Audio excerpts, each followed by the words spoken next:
All I got to say is, look at this face.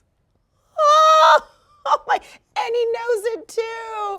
This is Lori. Well, this isn't Lori. This is our friend Lori with Nevada SPCA, and you brought a cute little friend with you today. I did, Crystal, and this little Oh pug my is gosh. Flounder. Flounder. And he is 3 years old, and as you can tell, he's very uptight about this interview as he just hangs out with us today. And he is a stray, and sadly, Crystal, he did not have the identification that he needed, especially a microchip, so we could find his owners. So he is available for adoption at Nevada SPCA. And let me tell you, with a face like that and as calm and cool and collected as he is, he's going to go fast. Yes, he is. And he's also, Crystal, a good example of the variety of breeds that we get at Nevada SPCA. Good point. Because animal shelters get a stereotype for having certain breeds. Sure. And we really have a variety of breeds like pugs here that come into our shelter. So for any family that's looking for a forever friend. And I heard he likes a certain type of treat, Lori, doesn't he? Well, he does. He loves these little beef jerkies. Okay, so, ooh, and Flounder's like, I'm ready, because I've been doing so well with my interview. I get my treat. How about that, Flounder? Oh, I think I got a friend now. I love it. Well, Lori, tell us a little bit about how old Flounder is. And you really brought up an important point that you think he might have belonged to someone, but he just didn't have any identification. Yeah, so best identification, Crystal, is a microchip. Right. And also an ID tag on the collar, but collars can fall off. Sure. So when that happens, that's why a microchip is so important. And a microchip is also the law in the city of Las Vegas. So glad you mentioned that. So we of course have him on all the social media outlets, on our on websites, so that if the owner is looking for him, they can find him. And if not, Nevada SPCA is the safety net for animals like Flounder here, and we will find him a new loving home. Oh my gosh, and you deserve it. Look at that face. You look back at me like, yes, please, someone take me, because I'm just too sweet and too cute. Well, listen, you also are providing a lot of support for pet owners who may be struggling a little bit, because, kind of times are tough for a lot of people. Let's talk about that program, Lori. We do. So in 2023, because of a generous grant from a local family foundation, the Engelstad Foundation, we were able to start our community support program at Nevada SPCA.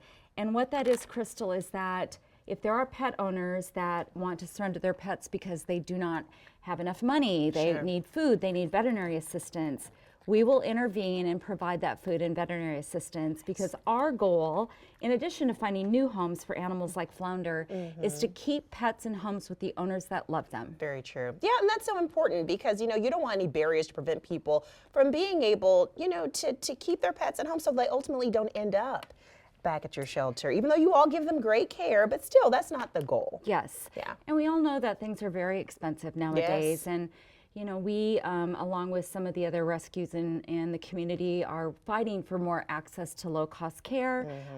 Because right now, for example, if you were to go in and get a spay for a large dog, even low cost, it's going to be $300, and a lot of people just don't have that. So when we can, we were able to help over 500 pets stay in home last year, and in 2025, really hoping that that number will double. Absolutely, and you were kind of going over, in general, some of the supports that you offer. Can you break down some of those supports again? Sure, we have a pet pantry. Actually, our pet pantry started during the pandemic back in 2020, and we've grown it. And you can just reach out, sign up on our website, and pick up a month's worth of food for the pets that you have in your home, dogs, cats, and some small pets. Sure. We also provide education. If you just have some questions, our community support coordinator is a veterinary assistant. So she's been able to help with some sometimes simple, sometimes more extensive advice on how to care for your pet. And then the veterinary assistance piece, because we all of us with pets know how expensive that has gotten. Right. So we are able to, through a series of great paw partners, veterinary clinics in the community that provide us affordable pricing and access, we are able to connect them with those veterinarians, and then our community support fund pays for the veterinary assistance. And sometimes it's as simple as an annual exam, a spay and neuter, but we've also funded some more expensive procedures, $2,000 and up, because we knew that's what it took to keep that animal in the home. Of course, and you're doing whatever it takes, Lori. You and are. everybody over there at the Nevada SPCA, shout out to everybody because they're always so sweet to us every time we come. And this is a little sweet pea too that you can make part of your forever family. So we'll have the number on the screen where people can just call and find out more about all your wonderful services and all the help that you provide. So Lori, thank you so much. Thanks, Crystal. Thank you, Flounder. You were wonderful. Your TV debut, look at you. Hi there, I'm Crystal Allen. Hope you enjoyed that story. For more great stories about the city of Las Vegas, don't forget to click on that box.